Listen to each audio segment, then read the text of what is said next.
السلام علیکم ورحمۃ اللہ وبرکاتہ۔ وعلیکم السلام۔ الحمد للہ اما بعد، اعوذ باللہ من الشیطان الرجیم، بسم اللہ الرحمن الرحیم، وما ينطق عن الهوى الا وحی یوحی۔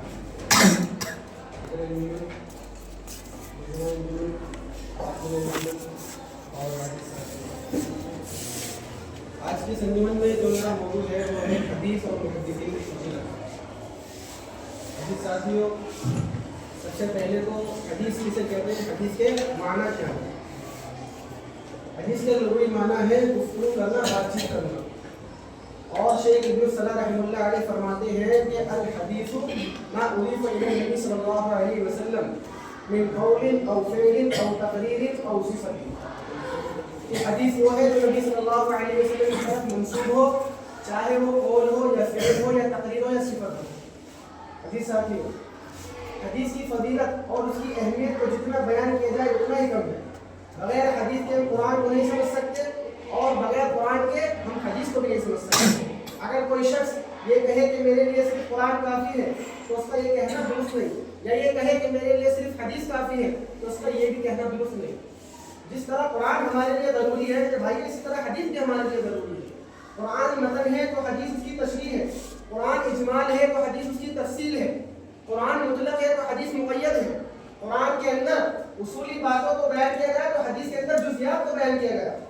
قرآن کے اندر کہا گیا اقیموا الصلاۃ، نماز قائم کرو، لیکن نماز کس طرح قائم کرنی ہے، نماز کیسے پڑھنی ہے، اس کی نوعیت کیا ہوگی، کیفیت کیا ہوگی، اس کی تفصیل ہمیں احادیث میں ملے گی۔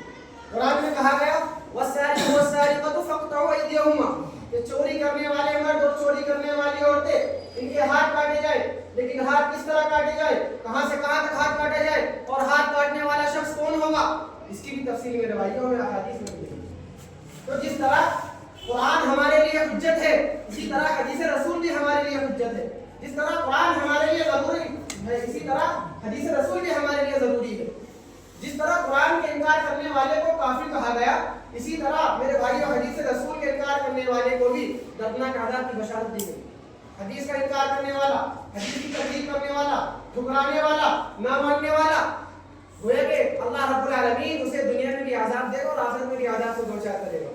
قرآن میں کہہ دیا گیا فَلْيَحْذَرِ الَّذِينَ يُخَالِفُونَ عَنْ أَمْرِهِ أَن تُصِيبَهُمْ فِتْنَةٌ، جس نے نبی کی مخالفت کی، نبی کی بات کو نہیں مانا، نبی کی حدیثوں کو ٹھکرایا، انکار کیا، تو کیا کہا قرآن میں أَن تُصِيبَهُمْ فِتْنَةٌ أَوْ يُصِيبَهُمْ عَذَابٌ أَلِيمٌ۔ اور مزید دوسری جگہ کہا گیا یا ایھا الذین آمنوا اطیعوا اللہ واطیعوا الرسول ولا تبطلوا اعمالکم، کہ ایمان والو تم اللہ کی بات مانو، یعنی قرآن پر عمل کرو اور حدیث پر عمل کرو، رسول کی بات مانو، اطاعت کرو، رسول کی فرما برداری کرو۔ اور اگر تم ایسا نہیں کرو گے، اللہ کی بات نہیں مانو گے، رسول کی اطاعت نہیں کرو گے، احادیثوں کا انکار کرو گے، تو یہ بھی کہا گیا ولا تبطلوا اعمالکم، تمہارے تمام اعمال ضائع ہیں، برباد ہیں، باطل ہیں۔ اور یہ بھی کہا گیا من یطع الرسول فقد اطاع اللہ، اور اللہ کے نبی خود کہتے ہیں من اطاعنی فقد اطاع اللہ ومن عصانی فقد عصى اللہ۔ تو پتہ یہ چلا کہ حدیث کا انکار نہیں کیا جا سکتا۔ اور یہ حدیث میرے بھائی ایک ایسی چیز ہے کہ اگر قرآن پاک وحی ہے تو احادیث بھی وحی ہے، بس فرق اتنا ہے کہ قرآن پاک وحی متلو ہے اور احادیث وحی غیر متلو، یعنی قرآن ایسی وحی جس کے پڑھنے پر ثواب ملتا ہے، ہر پڑھنے پر 10 نیکیاں ملتی ہیں۔ احادیث کے پڑھنے پر حالانکہ اتنی نیکیاں نہیں ملتی۔ احادیث کے تعلق سے اللہ قرآن میں کہتا ہے وَمَا يَنْطِقُ عَنِ الْهَوَىٰ إِنْ هُوَ إِلَّا وَحْيٌ يُوحَىٰ، کہ آپ صلی اللہ علیہ وسلم اپنی جانب سے، اپنی خواہش نفس سے کوئی بات نہیں کرتے، آپ صرف وہی بات بیان کرتے ہیں جو آپ کے رب کی جانب سے آپ کے سینے میں القاء کی جاتی ہے، آپ کے سینے میں ڈال دی جاتی ہے، اور وہ بات برحق ہوتی ہے، اس میں آپ بڑا چڑھا کر نہیں بیان کرتے، نہ کمی بیشی کر کے بیان کرتے ہیں، وہ بات آپ برحق بیان کرتے ہیں جو آپ کے رب نے وحی کے ذریعے آپ کی طرف القاء کی۔ تو پتہ یہ چلا کہ حدیث بھی وحی ہے، وحی غیر متلو۔ اسی طرح امام نووی رحمہ اللہ کہتے ہیں کہ علم حدیث سب سے شریف علوم میں سے اور سب سے زیادہ بابرکت اور اللہ کا سب سے قریب راستہ ہے۔ امام سفیان ثوری رحمہ اللہ علیہ فرماتے ہیں کہ حدیث اس دین میں ہتھیار کی مانند ہے۔ تو پتہ یہ چلا کہ حدیث کی اس دین میں بہت زیادہ فضیلت ہے۔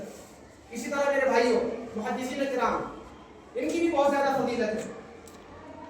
دیکھیں ہمارے جو ائمہ ہیں، صحابہ کرام کے بعد اسلاف ائمہ، ان اسلاف میں، ان ائمہ میں دو بنیادی قسمیں ہیں۔ پہلی محدثین اور دوسری فقہا.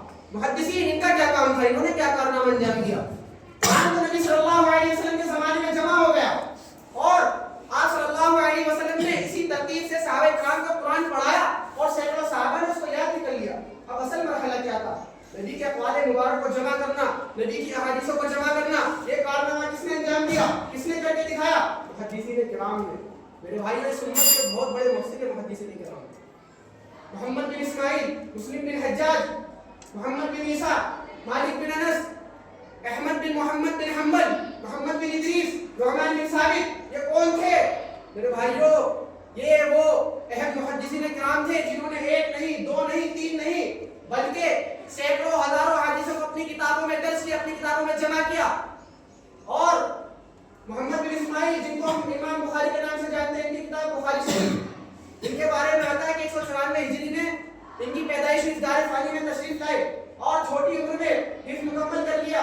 اس کے بعد ان کے اندر علم دین حاصل کرنے کا جذبہ پیدا ہوا, چلے گئے مباحث کرنے کے لیے, حج کیا تو انہوں نے اپنے ذہن میں یہ بات بٹھائی کہ مجھے علم دین حاصل کرنا ہے, وہی قیام کر لیا. حج کرنے کے بعد واپس نہیں لوٹے. اور ان کے بارے میں آتا ہے تاریخ بغداد میں کہ انہیں 1 لاکھ حفظ حدیثیں یاد تھی, جس میں سے 7275 حدیثیں اپنی کتاب میں لے کر آئے. تو پتہ یہ چلا کہ محدثین کرام کی بہت زیادہ فضیلت ہے. ساتھیوں, اپنی بات کو زیادہ آگے نہ بڑھاتے ہوئے میں اپنی بات یہیں سے ختم کرتا ہوں اور اللہ سے دعا کرتا ہوں کہ اللہ رب العالمین ہمیں حدیث اور محدثین کی فضیلت کو سمجھنے اور اس کو جاننے کی توفیق عطا فرمائے. آمین. السلام علیکم ورحمۃ اللہ وبرکاتہ.